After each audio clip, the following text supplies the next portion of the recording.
Here we go.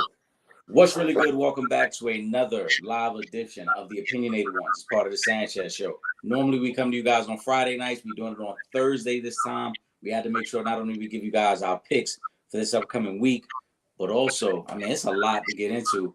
First and foremost, though, my brother Vernon Brown Lee in here. You see the name handle. He changed it up on y'all real quick. Vern, how you doing today? I'm doing all right. It's been a busy sports week. Every day has been something new. So yeah, it has been a crazy week. Obviously, conference championship week is going to dominate the headlines, but yeah, the NBA came in this week and really got involved in stealing some headlines. Coaching moves. Obviously, you mentioned Wes Unseld. You have it on your handle right there. The Wiz moving on. Let's start there. You're a Wiz fan. Let's start there. Now, I've always been of the thinking that the Wiz have to create some sort of identity for their franchise. Yeah. I don't feel there's ever been an identity there. What would you like to see from the next head coach, and what direction is this team really going right now? We're spiraling out of control. Eric, I told you, I said, look, the thing I'm going to hammer is the under on the 24.5 wins for the Wizards. I said, look, that is an absolute lock. And the reason why, because we have no direction. It's like Jordan Poole is your answer. Like, that's your guy, Jordan Poole. Really? We have no direction. We can't attract superstars. We don't have the GM savvy to get things done. And the fact that moving up to the front office, I'm like, he's probably worse there than he is on the bench. So I don't know, man. We don't have no direction. I would love for them to try to attract a star. I don't really care who, but just get someone. We haven't had really any real, substance on any kind of national stage since John Wall left. And that's been quite some time for us to be the nation's capital, considering where we are. And the tickets are still damn expensive. I really don't understand what the hell is going on with this team. I'm going to say that we're going to bring Will Gordon in here as well. Will, what's good with you, bro? What it do, baby? We're talking about your beloved Wizards.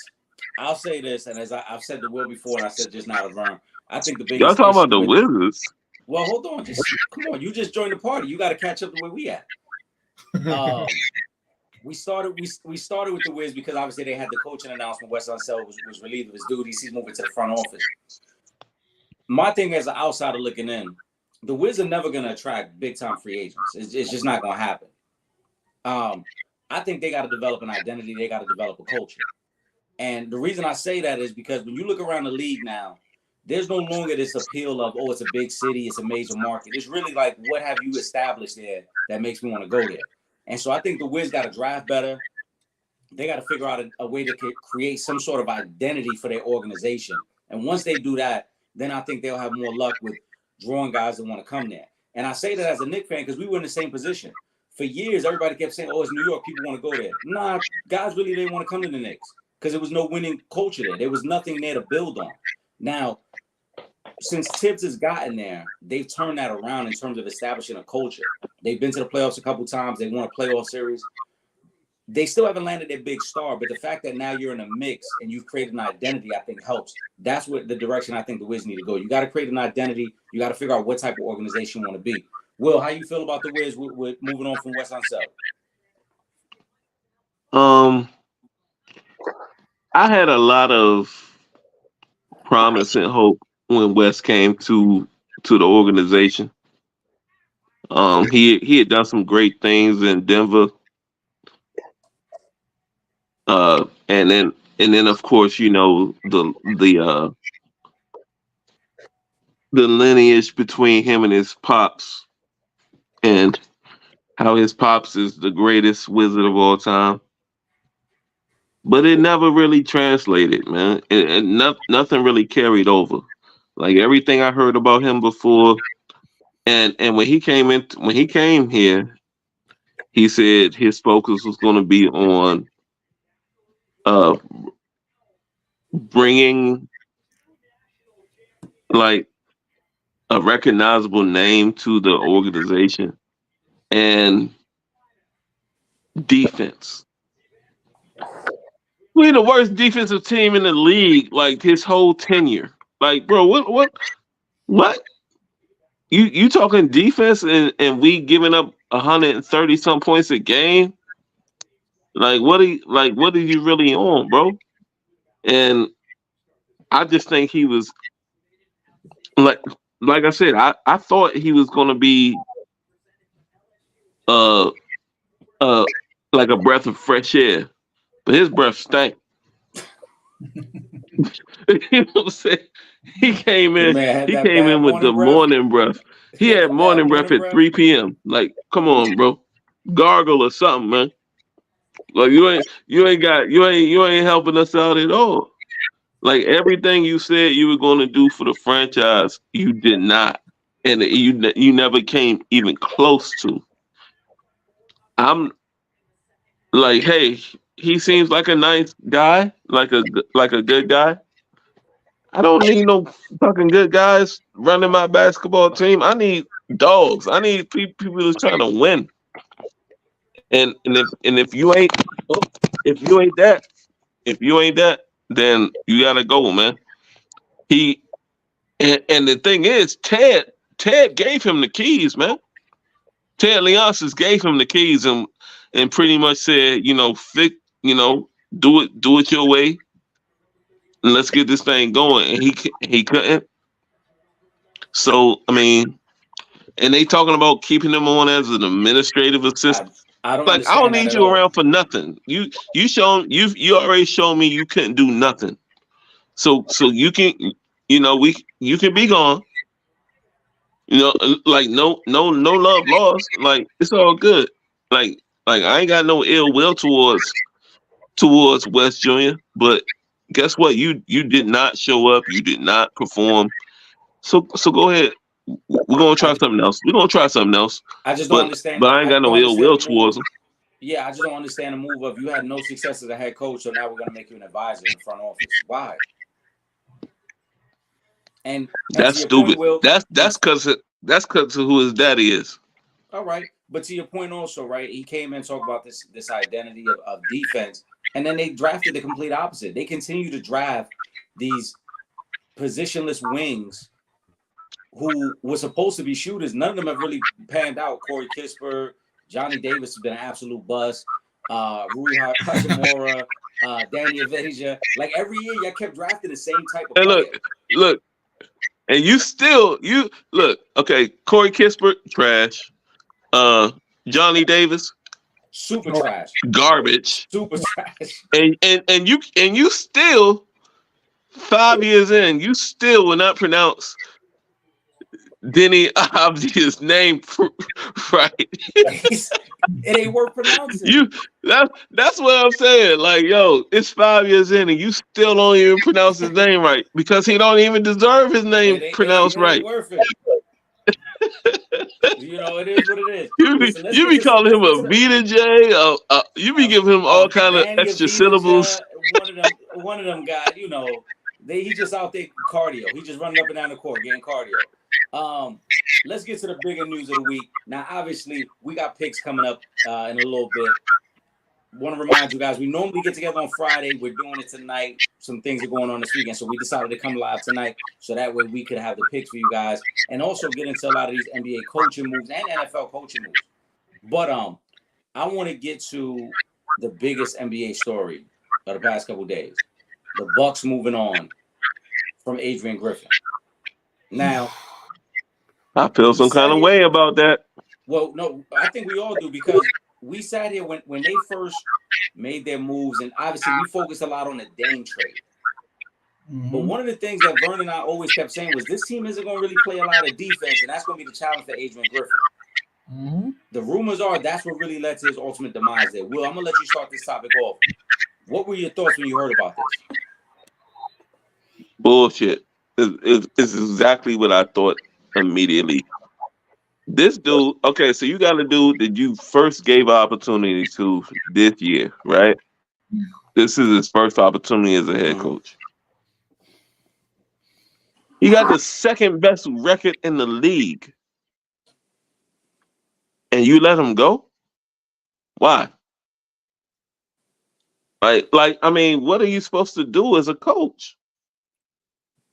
Especially a first year coach. You're 30-13 and you get fired because of what? Like, I really need to know. Was it like personal feelings? Like, was it some issues between him and Giannis?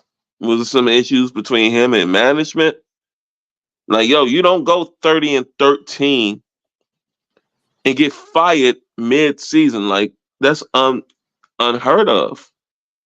And it's a bad look, especially like for me, because you know I'm gonna keep it a buck. I don't want to see a young black coach not get the opportunity that other coaches of other ilk would. You can't tell me 30-13 gets a white coach fired in the middle of the season. Well, You can't tell me that. Hold on. It has happened because remember David Blatt lost his job that second year with Cleveland.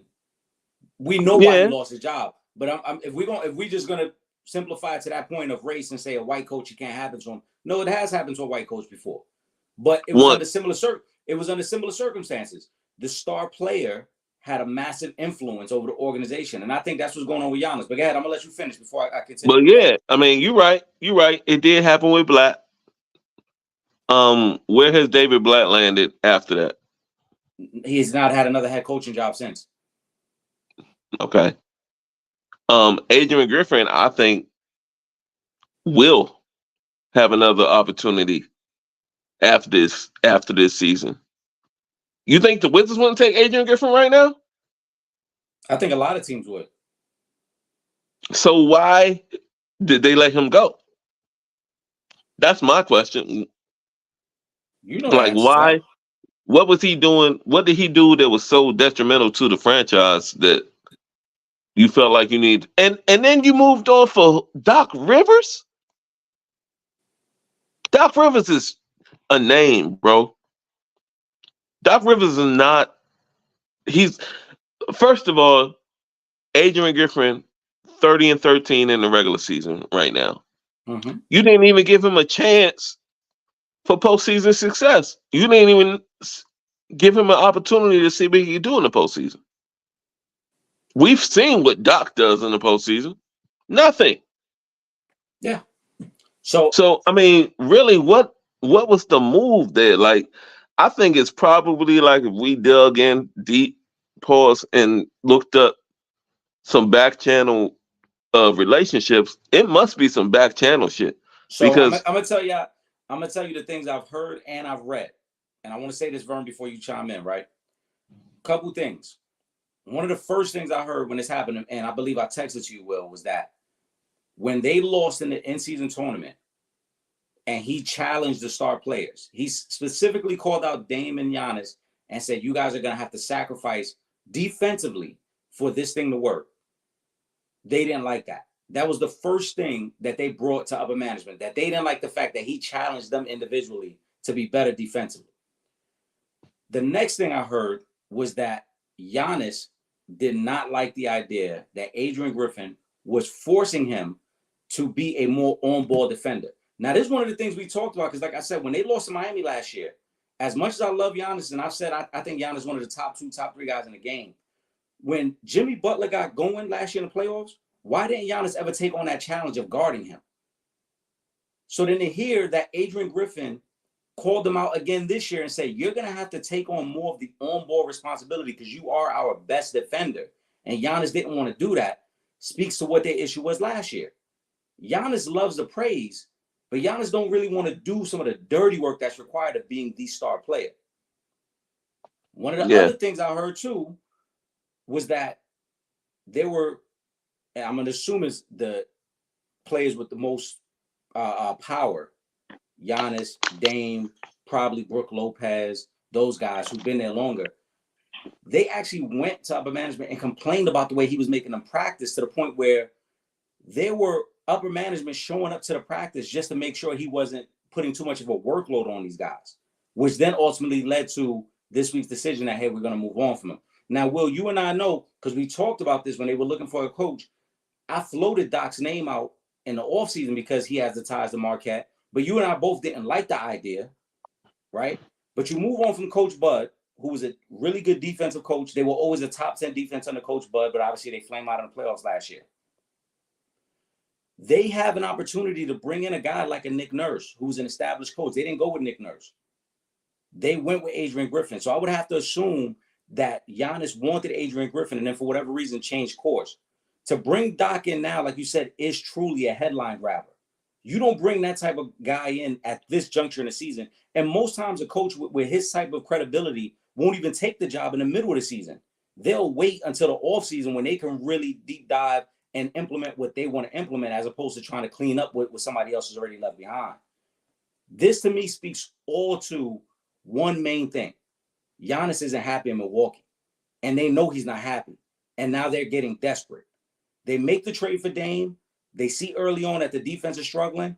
And so who gets the and let's also not forget, Terry Stotts, who was brought in as an assistant coach for this team, resigned before the season even started because there was issues behind the scenes that nobody knew about. This is a deeper situation than I think we even realize. Giannis is not happy there. The writing's on the wall, and Milwaukee is looking desperate. They know that if they cannot find a way to win either this year or next year, Giannis is probably going to force his way out. And I think that's what this is ultimately leading to. Vern, I'm going to bring you in. Let me know what you think, man. I mean, I agree. It's all about Giannis, right? Because if Giannis leaves, what does that leave Milwaukee? With nothing, really. I mean, you know how long it took Milwaukee really to become relevant again? So it's just unfortunate that in the NBA, one person can have so much power, right? Because it's not just him getting fired. It's him getting fired, and then is another team going to look at him to lead their team? From what you say, Eric, it seems like Adrian Griffin was doing what he believed was going to help his team win a championship, right? Whether that's defense, on ball, whatever. And then the star player, like, man, I ain't for that. So, you know what I'm going to do? I'm fire. It's crazy because then when they don't win the championship, Giannis is like, well, but it's really, it come down to you, man. It's like when you talk about the great players in the game, they do what's necessary to get the job done, right? And if that means you got to check Jimmy, you got to check an on-ball defender for the last 5 minutes of the game to make sure that we are coming out on top. That's what you got to do. But like I said, star players hate being told what to do. They think they know better than everyone else. So I don't like what happened here. I mean, I think they're, like I said, I told you the NBA has an issue. The problem with the NBA is they have a unequal balance of power between players and coaches, management, etc. If you have a star player on the team, you got to do everything you can to keep them because they can just say, you know, I'm going to sit out. You got to trade me. No matter how many years you got on the contract, how much money you got on the contract, and they know that. You are pretty much hostage to that situation. And it seemed like Giannis is really, to be honest with you, being a punk and a loser by saying, look, I ain't going to rise to the challenge. I ain't going to do X, Y, and Z. Y'all ain't going to challenge me. You know who I am. Watch what I can do. And that's where we are. So to me, it's like if they don't win a championship, they don't deserve it because you obviously had someone that was trying to take you to the next level, not just be okay and be mediocre, but to take you to the next level to compete with the Boston Celtics, who you know are going to bring it on both ends of the court each night, right? So it's just unfortunate that a situation like this can happen. You will never see in the NFL a team being let's say a division leader and second in the conference, and the head coach is fired because their quarterback says, you know, I don't really like this guy. You'll never see that. Really, almost any other sport would you ever see that? Like, imagine if the Philadelphia Eagles fired Nick Sirianni when they were 9-1. 9-1. Right. It would be crazy. So yeah, no, you're 1,000% kind of correct about that, and Will and I have talked about that. This player empowerment has gone too far. It's gone way too far, and now it's created this unbalance where a head coach can have success and yet still get fired. And that's why, and honestly, that's why I really like Daryl Morey so much, because Daryl Morey has always stood on, like, I'm not giving in to what the players want. I'm going to do what's best for the organization. When Ben Simmons wanted out, he didn't buckle. I'm going to do what's best for us. When James Harden wanted out, I'm going to do what's best for us. I'm not just going to buckle just because you want out. more teams need to take that stance. Now, granted, every team can't take that stance, but more teams do need to take that stance. But it's starting to really seem like Giannis winning that championship was the worst thing that could have happened. Because it's crazy. It's almost, yeah. Because now it's created. Writing on a roll like nothing. Like they were sliding or they were 500. Like their number. What do you expect to be number? Everyone knew Boston was going to be number one. So what was your expectation? Like, well, like, not only that. This is why I know this falls on Giannis. You're the number 2 seed in the East. Dame hasn't even played his best basketball yet. We know that. Dame has struggled early on. Yet, you're mad at Adrian Griffin. What is Adrian Griffin supposed to do? Realistically, what more was he supposed to do? We knew, we as guys who follow the game knew that they were going to struggle defensively. Yeah. They were not going to be a good defensive team already. So what I just want to know what the brain trust within Milwaukee was really thinking, and what did they think? What were they expecting from this team? Because everyone could tell they're going to struggle defensively, but you put this together to try to outscore teams, not to defend. Will, you froze. And you were even better defensively than what you thought you were going to be. Probably, you were better defensively than what you thought you were going to be. I don't know what Milwaukee was expecting from Adrian Griffin, what more they could expect. And that's why, like I said, I'm gonna stand on that. This is on Giannis. I don't know if you guys saw the press conference he did. He wouldn't address Adrian Griffin by name. He kept saying that guy. He wouldn't address him by name, which again, these are little subtleties to me that I'm like, there was an issue there. Oh yeah, he's a sucker, man. Because like I said, when you got the ego like that, and you got this new rookie coach, imagine you're going to practice and he like, Giannis, that's not good enough. You need to defend him like this. You know what? You are the guy that we're going to be counting on to do X, Y, Z. And I'm tired of you in late in games not taking the responsibility. How do you think Giannis responds to that? Because it's the ego thing. It's not, you know what, coach, let's try to collaborate to see how we can make this work so we can, put this together. If that's what you think as the coach, it's you don't know. You can't tell me what to do. Vern, did you call him a sucker? Who? No, I ain't calling him a sucker. Who? Oh, okay. I thought it sounded like you called him. That was funny shit to me. I mean, he is. I mean, that's just a punk move, man. You don't do that. He's a coach for a reason, and players want to take on a role almost like a pseudo coach and saying if you're doing something I disagree with, whatever. Bullshit. Yeah, I just there's a lot going on here. I don't think, let's go around the horn real quick. I still don't think this ends well for them. No. I still think that they are not better than Boston. I can see them having another early playoff exit now because that's been Doc Rivers' pedigree for the last 20 years. Doc Rivers ain't been out the second round in 20 years. Yeah. Like let's not that's another thing too. Like people were going crazy. Oh, they brought in Doc. Bro, this ain't like when the Lakers brought in Phil Jackson. This ain't like when the Miami Heat turned to Pat Riley. Right. This ain't one of those situations. You turn to a guy that got one NBA championship and ain't been out the second round in 20 years. Doc Rivers was just going to podcast last week. Am I supposed to think that Doc Rivers now it's going to be such an upgrade that now this puts you over the top? Unless Giannis is buying in, it doesn't put him over the top. Will, what you think though? Like the way you mentioned how Doc took that job, that's like the overall thing is the biggest issue with me. He was waiting for it. Like, like you was sitting there. Like it was probably about 16-hour period between old boy getting fired and Doc getting hired. The moment the news broke, the media circuit was already saying Doc was the leading candidate for the job. So you knew he was in there. Talking to Doc behind the scenes. They were talking to Doc behind the scenes. Like I feel like that to me is shitty because it's supposed to be maybe not. I don't know if it is or not, but it's supposed to me it should be a brotherhood in the coaching ranks where people that look like us are trying to help each other out. And the fact that Doc got that job as soon as they announced that old boy was out, that tells me that it was some back channel stuff and it was Oh already yeah. going on. And you know what I'm saying? That I don't like. I don't like that. Um we we we supposed to be helping each other out and supporting each other. And it feels like that was like it just don't feel right to me. You know what I'm saying? No, I think it no, was no. I'm not in that profession. I don't know, exactly the way the inner workings of things, but it just doesn't sit right with me. Something about it just doesn't sit right with me. You know what I'm saying? listen. Go get that I job. Like, now if they announced him as the head coach like in 3 days, I feel way better about it.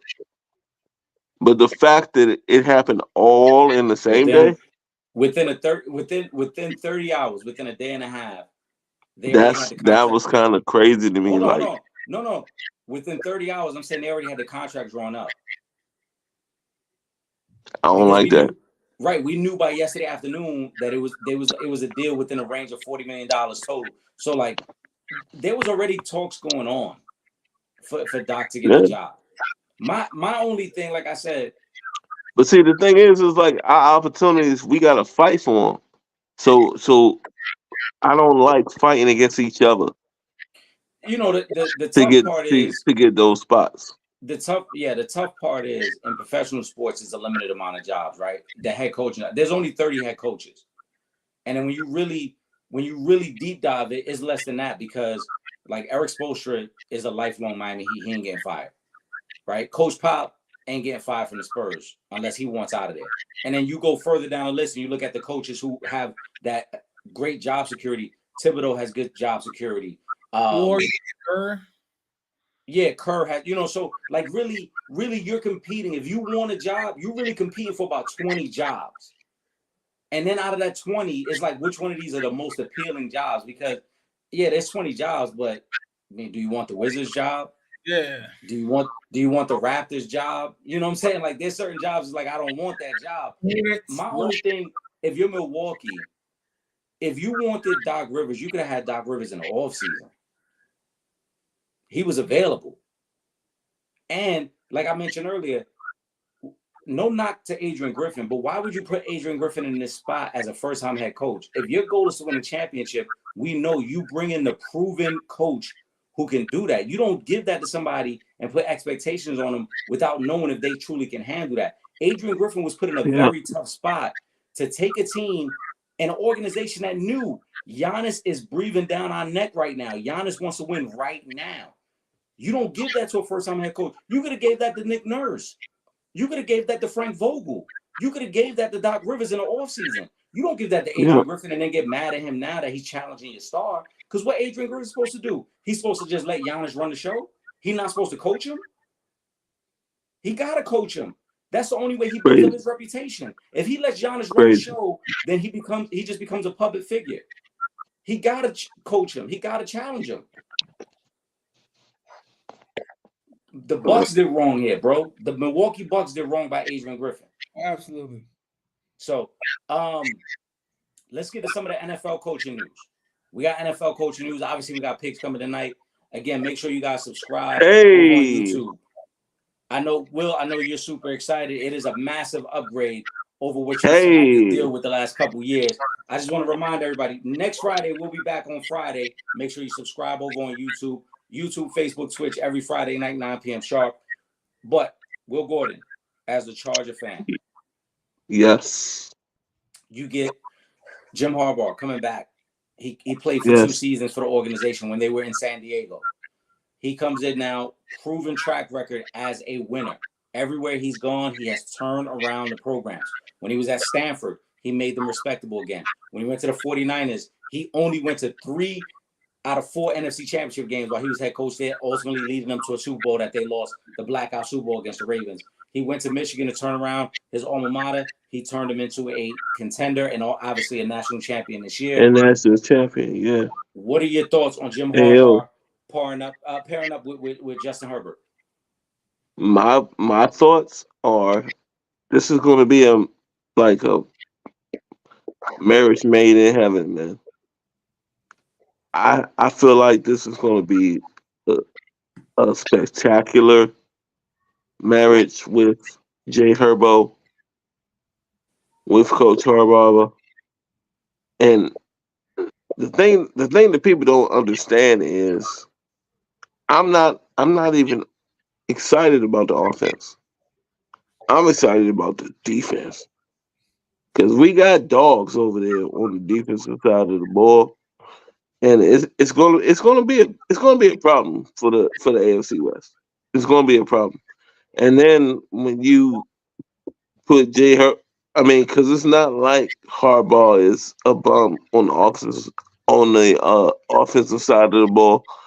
Jay Herbo, I think it's gonna be. All right, let me just tell y'all this. I'm a Chargers fan. Okay. We know. So I'm gonna flex. I'm gonna flex. You know what I'm saying?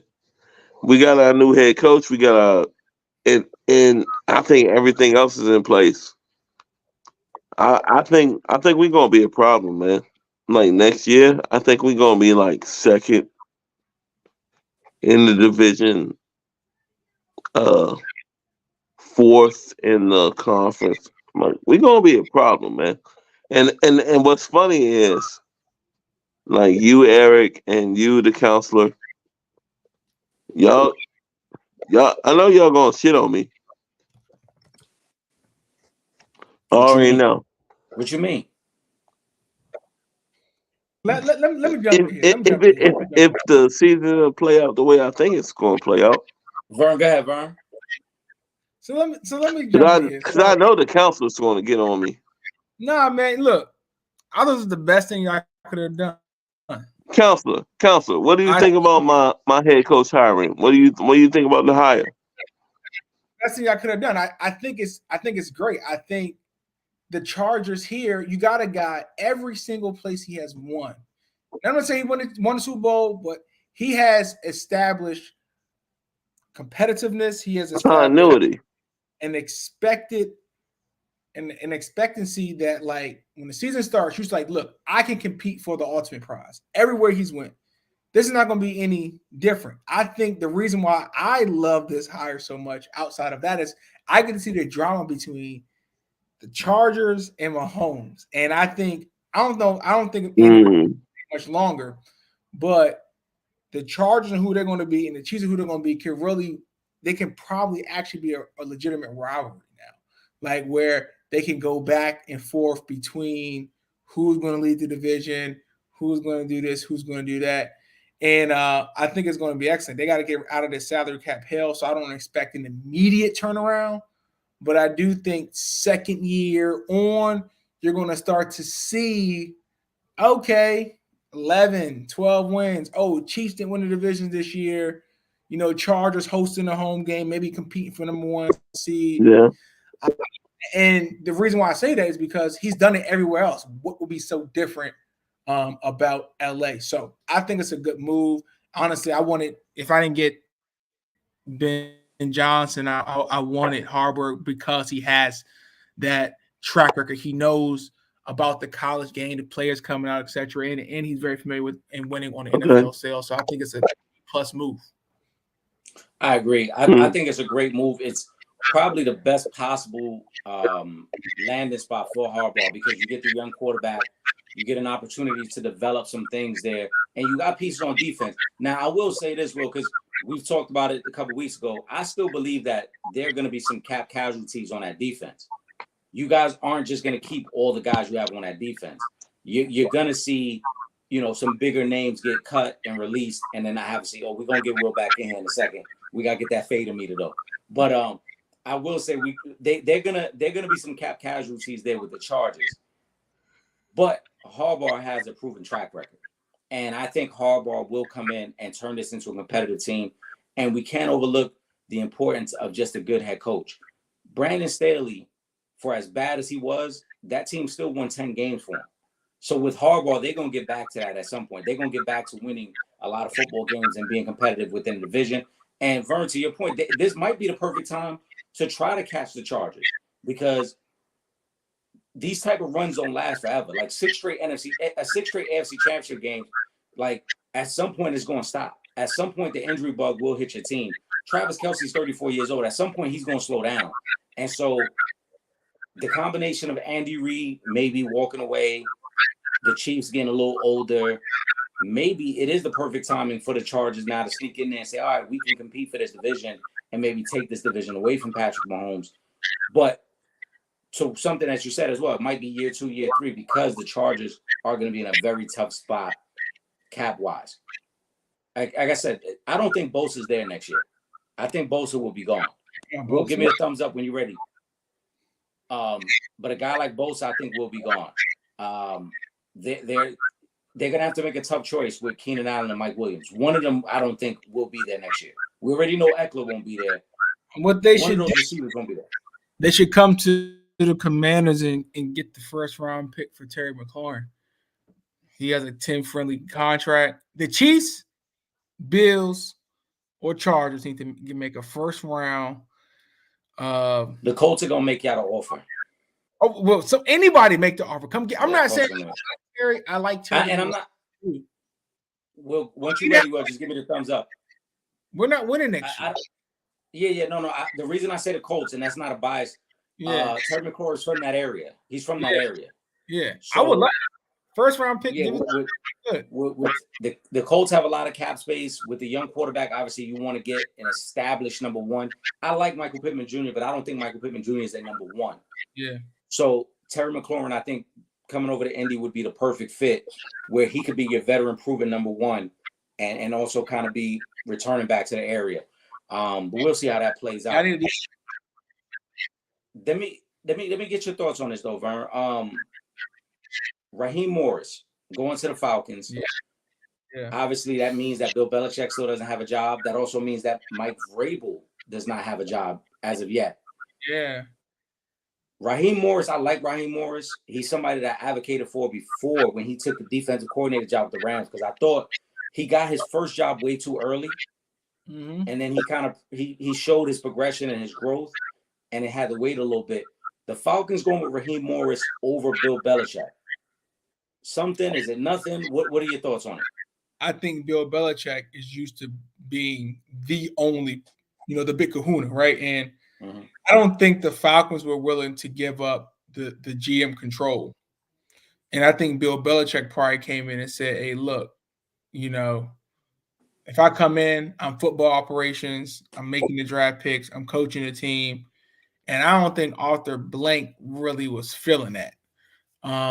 So I think you get a guy like Raheem Morris, who is, of course, going to come in and just do exactly what his job is. He's going to be the head coach. I think Bill Belichick wanted too much power. And when we look at his track record, Bill Belichick is not really that great of a GM. So I think that was probably where a lot of the friction probably was at. But I mean, it's good to see a brother get another chance. We don't always get second chances, right? Like, we don't always get chances like McDaniels. I mean, I don't know how many times that man been hired.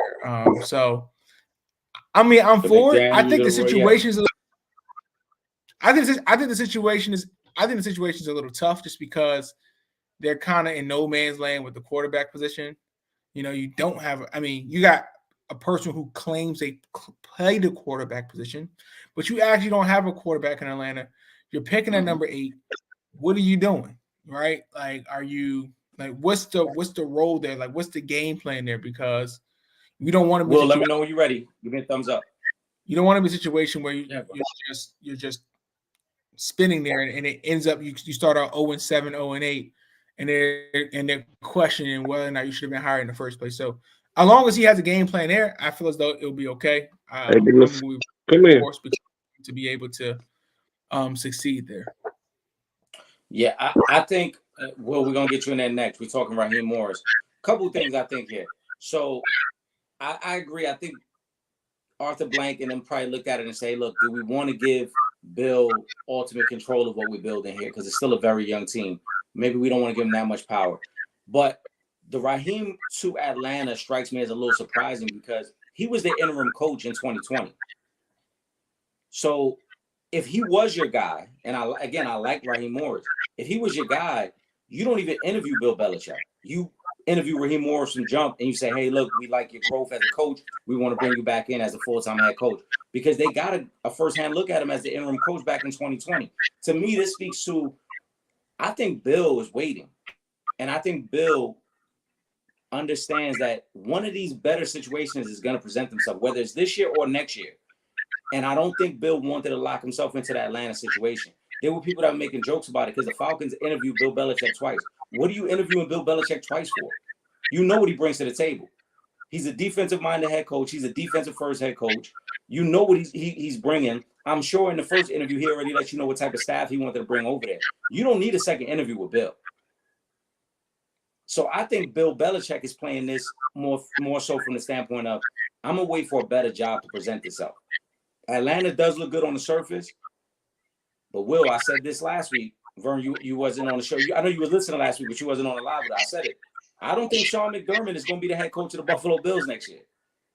And I think Bill Belichick is paying attention to that. That's a perfect landing spot for Bill Belichick, a team that's ready-made to win a Super Bowl and compete for a Super Bowl, as opposed to Atlanta, where you got to get a quarterback. Will? I don't like it. I don't think Bill Belichick's going to be the Bills head coach next year. Like, I don't know if Bill Belichick's going to be coaching in football next year, period. Like, it's really looking like his brand of football is expired. You know what I mean? How long are we going to keep retreading these old ass dudes? What is he? 72? 71? Yeah, but that don't apply to Bill Belichick though. Yes, it does. Why does it not? So let me ask you a question. So if Greg Popovich became available tomorrow and the Wizards interview him, would you say, "Oh, you can't be bringing these retreads in here"? No, I wouldn't want Greg Popovich. I didn't say if you would want Greg Popovich. I'm saying you would not. You would use that word. You would use that verbiage to describe Greg Popovich. Oh, we don't want one of these retreads in here. A guy who's arguably the greatest basketball head coach. According to who? Greg See, Popovich, that's the thing. That's a whole Greg other. Popovich ain't one of the greatest basketball coaches of all time. I'm with Will on this one. No. Wait, hold on. Greg Popovich isn't one of the greatest basketball. No. Greg Popovich is not one of the greatest basketball coaches of all time. Yes, but no. See, that's the thing. It's like a yes but no. Yeah. I'm with Will on this one. What has he done outside of Tim Duncan? Well, he hasn't had an opportunity to really build nothing outside of Tim Duncan. I mean, he had Manu and you know what I'm saying? That squad had a little run. Manu, Tony Parker. But guess who was the centerpiece? Tony. It was my man, Tim Duncan. Of course. So I mean, but every head coach, every great head coach is attached to a great player. There's very few. Nah, see. Name a head coach who isn't attached to a great player. See, that's when you're gonna make me talk like I'm old, man. You gonna start making me talk about Red Auerbach and people like that. You talking about when they won a championship? No, I'm saying any great coach. First of all, hold on. I never said Greg Popovich is the greatest head coach. I said he is one of the greats. Any great that you want to mention, Pat Riley, no different than Pat Riley, no different than Phil Jackson. Greg Popovich is right in that same mold. The great head coaches in any sport are always attached to a great player. You're never going to find a situation where it's a great head coach and he didn't have a great player with him. Yeah.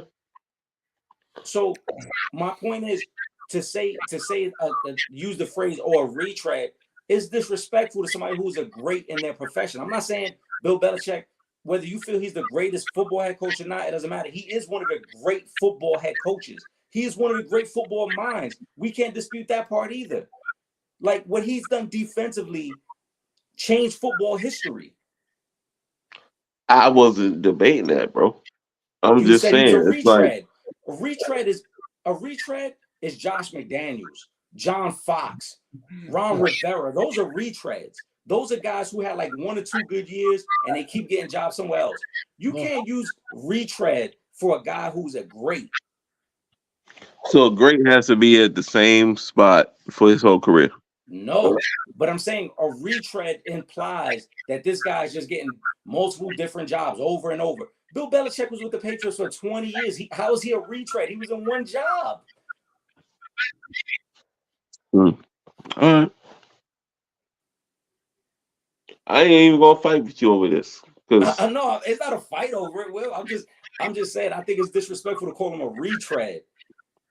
If you want to say, yo, he's out of touch with the current NFL, cool. I understand that. Maybe he is because he is responsible for drafting Mac Jones. So maybe he is out of touch. yeah, I mean, like I just feel like he's washed. All right, so let me ask you this. I'm not even gonna ask who your team is. Do you want Bill Belichick? Would you rather have Bill Belichick coach your team next year than whoever's in place? For my current team, as a Colts fan, no, because we're not It don't close enough. even matter. No, it Like does matter.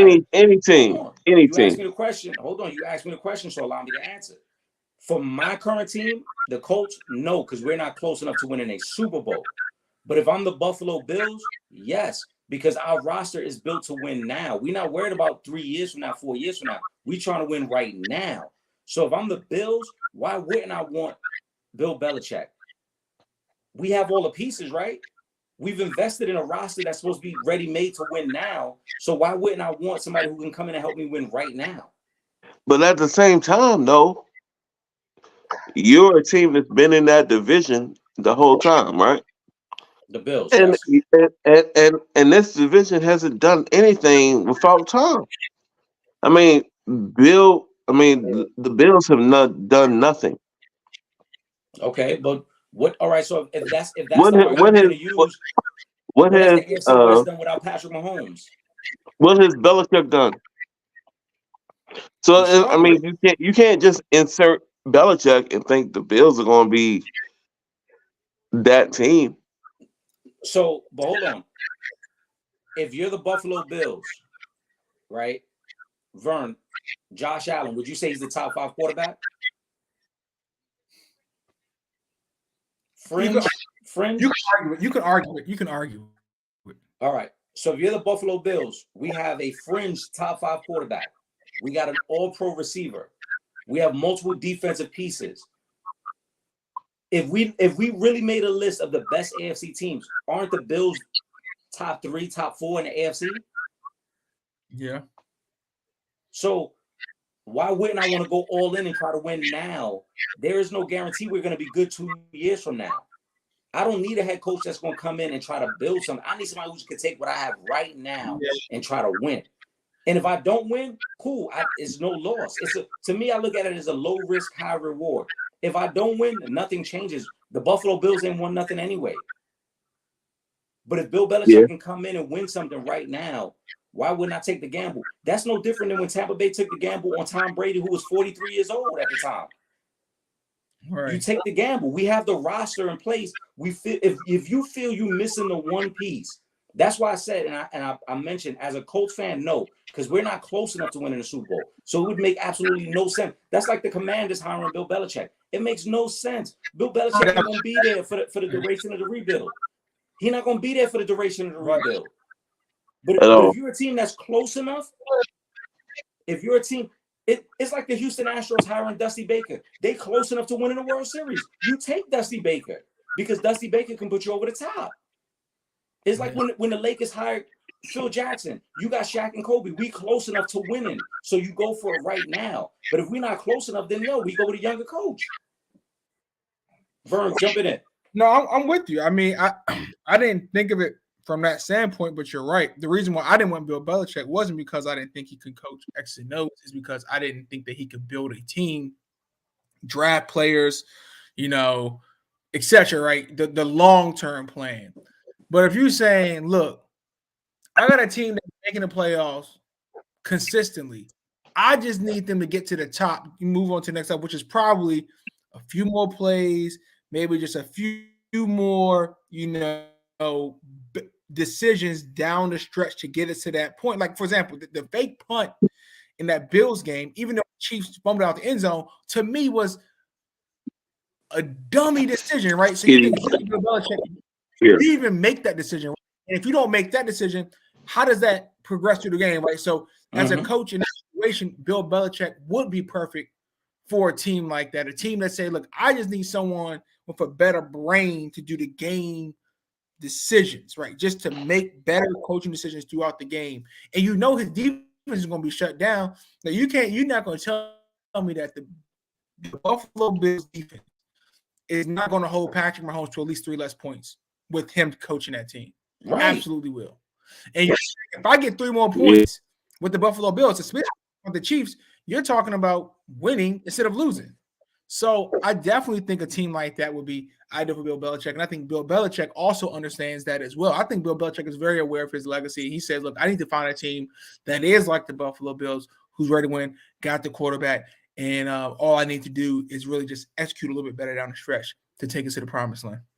Yeah, I mean, we're all in agreement. He hasn't drafted well offensively. We know the issues with Mac Jones and stuff, but they had another top 10 defense this year with Bill Belichick. So Bill so still, well, if you gotta watch, if you can only watch one game this weekend, which one you watching? That's to both of y'all. The Ravens game. Out of the football games, you can only watch one. It's the AFC game. I know it's 2 games. You can only watch one. The AFC game. Yeah, 100%. Chiefs at Ravens. Yeah, Chiefs Ravens. No, that would be the must-see TV. For me, yes. Because I know that was random. I was just curious. No, for me, and I'll give you my thinking on it. For me, because I'm big on the history of the game and what this game could mean for both these teams. Oh yeah. If you're the Chiefs and you get back to a Super Bowl and you've been in 4 of the last 6 Super Bowls, like now we're talking real legacy shit right there. Absolutely. Yeah. And I don't want to talk that right now. No, I know, but hold on. But on the flip side, if you're Lamar, it's the same thing for Lamar, because Lamar, who's about to be a 2-time league MVP. Hold on, Will. Lamar's about to be a 2-time league MVP. The one feather in his cap he doesn't have is the playoff success. Right. He needs the playoff success. If he can get to a Super Bowl with being a 2-time MVP, now you're talking about him in a different light as well. So no disrespect to the NFC side of things, but none of us are having legacy conversations about Brock Purdy and Jared Goff. No. Absolutely not. So the legacy aspect of it, the historical positioning for Patrick Mahomes, think about it. When Mahomes and them lost Tyreek Hill, we all said, yo, they done for. If Mahomes could get them to back-to-back Super Bowls without Tyreek Hill, what that say about Mahomes? Yeah. What that say about Andy Reid? Will, you good? Yeah, I'm straight. Verb, go ahead, man. Come on, Verb. No, man. I was listening to you. You were vibing right there. But Eric, I think you even go even further. I think if Lamar Jackson wins this game, I'm not saying people are going to start thinking about the Chiefs in different light, but you got to think this whole year people have thought the Chiefs are taking a step back. And people probably think the Chiefs has really regressed slowly since Tyreek Hill has been gone. So if they don't get to the Super Bowl, you really have questions like, what's the game plan here with the Chiefs, right? What's going on the Chiefs? Not necessarily home, but the Chiefs is a team. And if Lamar wins, you got to think, if Lamar wins, especially if he wins the Super Bowl, you got a 2-time MVP with the Super Bowl ring, and it's really only up from here. The Baltimore Ravens got drafted so exceptionally well. Mm-hmm. They're going to probably probably have 3 all-pro players in the next 3 years, all on rookie deals, which will be like insane. So if the Ravens take this, I'm not saying Lamar Jackson is now the Ravens are the team to beat, but they could be really the team to beat. Everyone else has maybe a quarterback, but they have other issues on the cap room or efficiencies. But the Ravens, I mean, they have and then it changes even the way you look at the quarterback position. Jaden Daniels, he might be a legitimate, possible number 1 pick in the draft now, because I see this the way Lamar Jackson plays the game of football, you can win a Super Bowl this way, right? And that's been a big knock on a quarterback. So you have a lot of different things you can look at in this game to see how the game might evolve, etc. So a lot of things right on the line here that I'm curious about. I can't wait. I don't want Mahomes to win at all. So I just hope Lamar Jackson just takes it. And honestly, I hope they take it and it's something like 31-13, something like that. That's what I hope. Well, let's get to the picks. It's going to be close. It's going to be way closer, I think. Let's get to the picks. The first game of the day is Kansas City at Baltimore. Baltimore is favored by 4 points right now. Will, I know you're picking it outright. Who are you picking to win this game? I'm going, I go straight up. I'm going with the Ravens, man. I really feel like this is Lamar's year. Like it's been plenty of times that we feel like, the young, athletic, and crazy quarterback was going to be in that spot. I think this is the spot this year. I think he's figured it out, and I still feel like the league does not know what to do with him because he's tearing it up, and I really want to. As personally, I want to see him succeed. I'm going Ravens, and it's more personal than it is football. If that makes sense to y'all, you know what I'm saying. I want to see him win. You know what I'm saying, and I think this is the time. I really think this is the spot. I think this is the time, and let's go get it. All the naysayers, I think, are gonna really have something to say about what he's going to do this weekend. I really think, like when he came into the league, before, even when he was at Louisville, I told dudes like, "Yo, they talking about him like he about to be the Jordan of football." I mean, and I'm not saying that he's that. I'm not saying he's that at all, but he's different. You know what I'm saying? He's different. He reps us, and I want to see him win. Period. So I'm going Ravens, man. Vern, what you think? I'm taking the Ravens -4. I know the whole Mahomes thing, winning. I don't care. The Ravens have been destroying teams with winning records this year, absolutely dump trucking them. And when I take that defense plus the Chiefs on offense, to me, does not match it well with the Ravens on defense. You got to, in my opinion, I know he didn't make All-Pro this year, but Kyle Hamilton is All-Pro caliber safety. Mm-hmm. You got Patrick Queen and Roquan Smith. Travis Kelce in this game is going to be neutralized. They got the tools and the dogs to do so. By who? By the players that I just named. Schematically, they can do it either, man up. They can zone it. They got the players schematically to make things happen.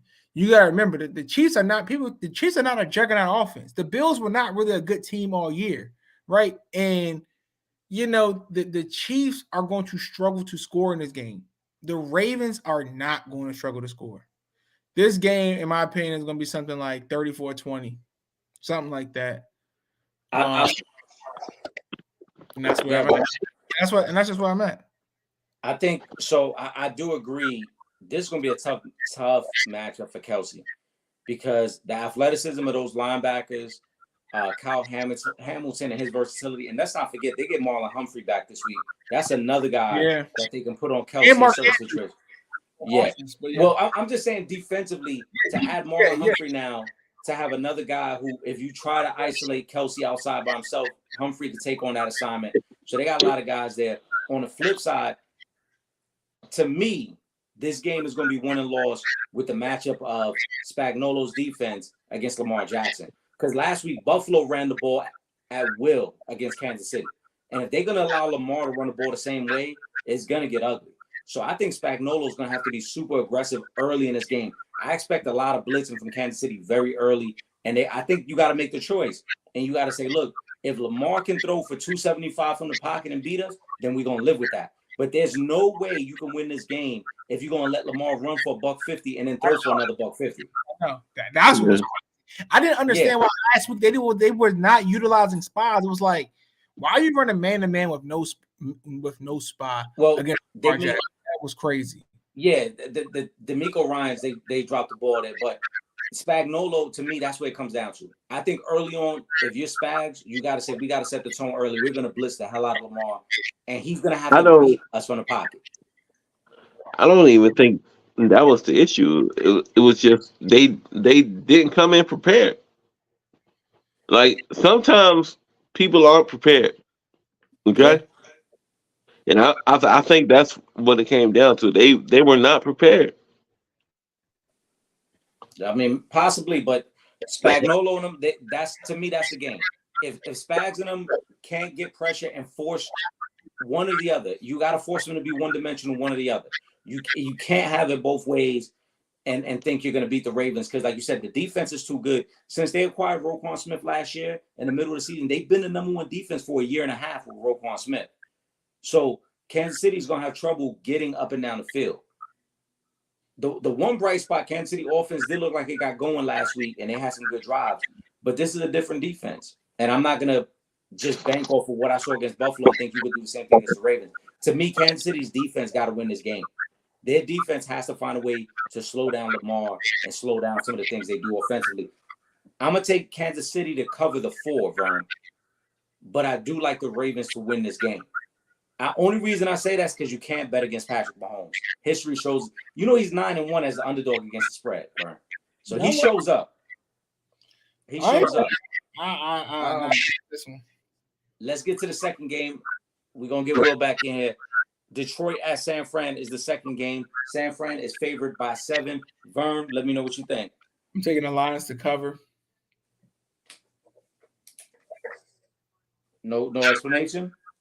He just said straight up. I'm taking the Lions cover. I think the 49ers have plateaued. I don't think they're a team that's dominating teams and crushing teams right now. I think they're a little overvalued. I think the game should really be at 5.5, 4.5. To me, I think it's an easy cover. Is Debo playing? I'm guessing he's going to play. I'm not sure how. I know. Last I heard, he's not. He's not playing. Okay, I'll check the injury report. I'm tired of just hearing about Brock Purdy, but I also know the Lions have no chance in this game to actually win it. So, why do they have no chance? Because we're not getting no analysis. Or? No, I just think outdoors. The weather's going to be a little rocky. Jared Goff in those conditions, I just think is not going to rise to the occasion. And I also don't think they got the defensive tools to really slow them down that much. So I think it's a closer game than most, but realistically, San Francisco pulls it out. So what's your score prediction? I think it depends on if it's raining, but it's going to be like a 4-point game, like a 27-31 or like a 21-17, something like that. Okay. What you think, Will? I'm kind of leaning towards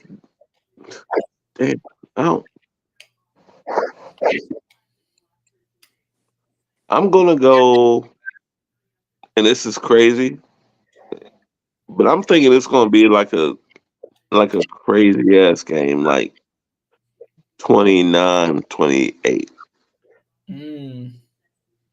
like crazy, like a crazy point spread. Like it's gonna be a safety in there. It's gonna be like I just think 29-28 is where I'm gonna go right now. Hey, you got to put that better in FanDuel. That odds of a 29-28 game got to be like plus 100,000. It's gotta be like plus 120.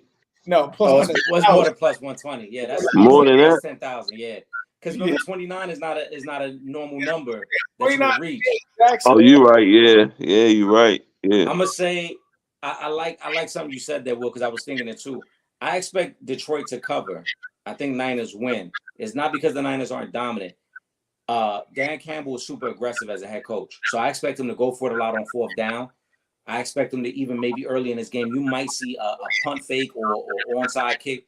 Dan Campbell's going to try to maximize as many possessions as possible against the 49er team. So the playbook is wide open, whatever it takes. 2-point conversions, fake punt, fake field goal, whatever we got to do. Trick play, the playbook is wide open because that's the only way. Talent-wise, I don't think they have as much talent as the 49ers. But that's not going to stop Dan Campbell from trying to find a way to match up. So I think the 49ers win. And shout out to Dan Campbell because Absolutely. I shit on him. I think most of us did. If we go back to like 3 years ago on the opinionated ones, I shit on Dan Campbell, and because I didn't believe in him. I didn't believe in him, nothing he was talking. But look where they are now. You know what I'm saying? So I gotta I gotta say, hey, my bad, Dan Campbell. I did make jokes of you, but you've shown me a different perspective, and now where you have your team, my bad, bro, my bad. Yeah, that's all you can say. So we got Ravens and 49ers in the Super Bowl. That's my pick. I don't know about y'all. Yeah, that's what we're going with. We are the same thing. I mean, Vern and I agree. We expect. Well, Vern got the Ravens covering. I got the Chiefs keeping it close but losing, and then we all like Detroit to keep it close but lose to the 49ers. We'll see how it plays out. We'll be back next week, and we're gonna get to that topic that Pooh presented to us: top 5 worst movies. Vern, we gotta get some movie Yeah, that's gonna be fun. That's gonna be a fun little drop. For that one, I might be there for that one. All right, we got to do that one. Let's go Hey, around. Vern. Hey, counselor.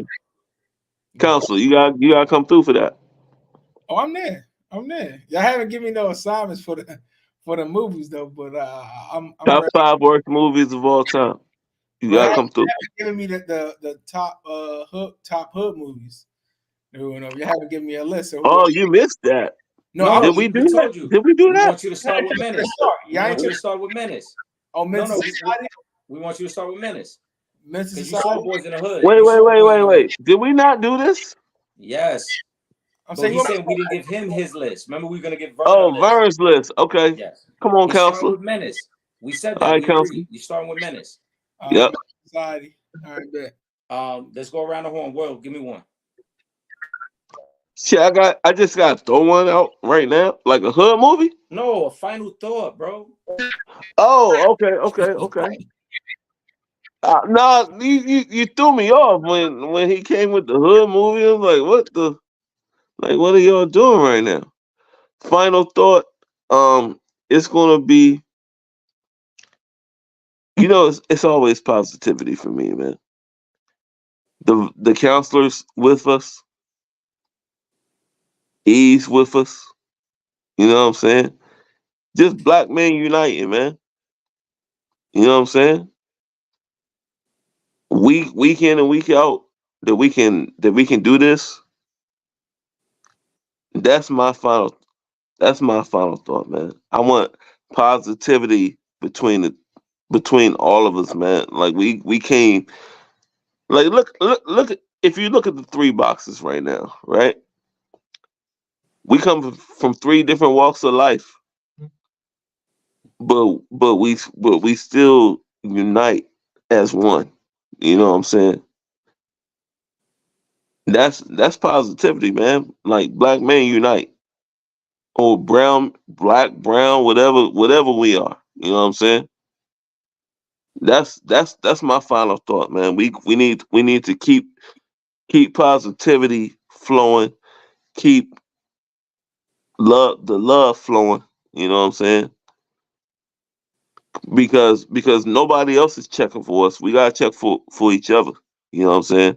Nah, that's a fact. And and shout out to my man E. Shout out to Vern. We gotta watch each other's back. You know what I'm saying? Because don't nobody care about us except for us. That's That's a my fact. final thought. Nah, that's a fact. I love it, man. As always, man, I appreciate getting together with my brothers and getting to it, man. We're gonna be back next Friday, 9 p.m. sharp. Make sure you guys subscribe. Hold on, For y'all. sure. Final thought. What's going on Oh, here? Vern, go ahead. Come on. Oh, Give me the Vern final ain't get thought. here, man. Give me the final Hey, thought, hey, Vern. Go Vern, ahead. we don't really fuck with you, so you out of here. No, Look, I'm fucking with you, Vern. I'm fucking with you, Vern. the ladies' game, LSU South Carolina was a great game. Final thought is women's college basketball is on the rise. It's much better than the men's game right now. It's a lot of excitement. If you didn't watch LSU South Carolina tonight, shame on you. Shame on you. And I know Hey, Vern. Hey, I Vern. hear this. Yeah, Vern, yeah. you right as shit because women's college basketball is way better form of basketball than anything I'm watching right now. Yeah, it's great. That's a topic for a whole nother day. Yeah, we can get into that later. But It yeah, basketball is trash right now. These girls are hooping, but basketball is trash right now. so tune in next time. But I got South Carolina to win, but I can't wait for Caitlin Clark's show when we get started later on down the line. The what show? Caitlin Clark. We're gonna get into Who that. who is Caitlin Clark? Is that We're is that a not gonna do hooper? that right now. We're gonna get into that later. We're gonna get into that later, man. We're about to wrap up this episode. Nah, We will I was see you just guys. making sure he wasn't trying to put somebody else on. No. Like, We're gonna okay, get into all that right. in a later episode. Will we're gonna wrap this one up. We're gonna be back next Friday, 9 p.m. sharp. For my brothers Vernon Brown Lee, Will Gordon, I am Eric Sanchez. We are the opinionated ones. We'll see you next week. Yeah.